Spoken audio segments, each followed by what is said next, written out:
Alright, we're back the next day. We're preparing to pull this out. And it's probably a good idea to leave this thing up on jack stands. Or put your jack up under there because this machine was too low.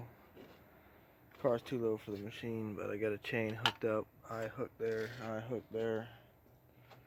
So, let's see what happens. Alright, we got her fully raised up. Be sure to drain your axle, transmission fluid, and all that so you ain't got a big mess. But it's coming out. Alright, there she is, pulled out of there. Now I'm gonna get a tire or something to let it rest on to pull the trans. Alright, we got the intake exhaust off, got it on a stand. Be pulling the head off here shortly. So that's where we at. Guys, here's where we're at. I removed the crank pulley, lower timing cover. Remove the timing belt. Getting ready to pull the head off and see what's up on this thing here. But that's where we're at so far. If none of y'all knew this vault right here, it drains the coolant out of the sleeves. So, in case you didn't know that.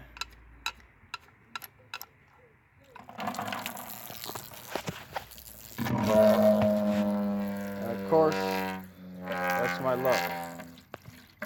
Alright, we just pulled the valve cover off and we got some nasty sludge from water and a little bit of rust. Yay. Yay. So, yuck. Nasty.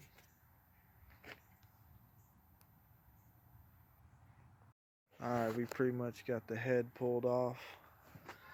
Somewhat looks somewhat normal. Same with the I got an extra set of rods and pistons, so we're gonna flip it over and pull the bottom side and see what's up with everything. I mean, I may have some bent valves and shit, so not 100% sure yet, so we'll see.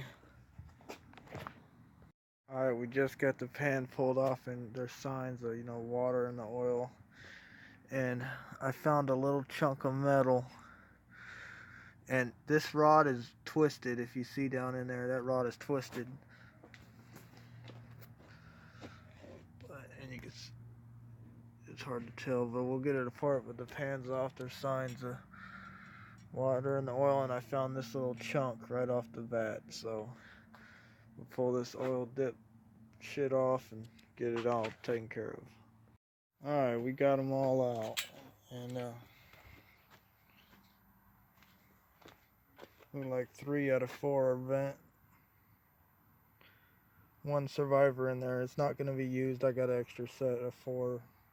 So hopefully it didn't mess up my crank too bad, or that one got bent really bad and scraped the aluminum. So that's where we at. Right. So far, after the cylinders look pretty decent still. But I'll get you a better action at. That's where that little chunk came out. Obviously hitting the crank. So glad I found that. Good to go now. Put it back in. But get you a better shot at the action. Yeah. Pretty bad. One survivor. Stiff as hell though, so it's trash. Yeah. Now I'm gonna flip it over, pull out the crank, and check everything else out. Alright, there's our main caps off, and it's ready to lift up out of there. Be sure y'all keep those things in order, how you take them off. I'm gonna pull the shaft out and put those back on so I know how they line up. But hopefully, I mean, this crank ain't the greatest condition anyway, so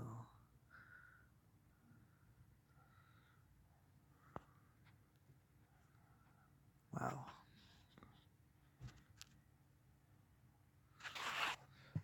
Well, to be continued.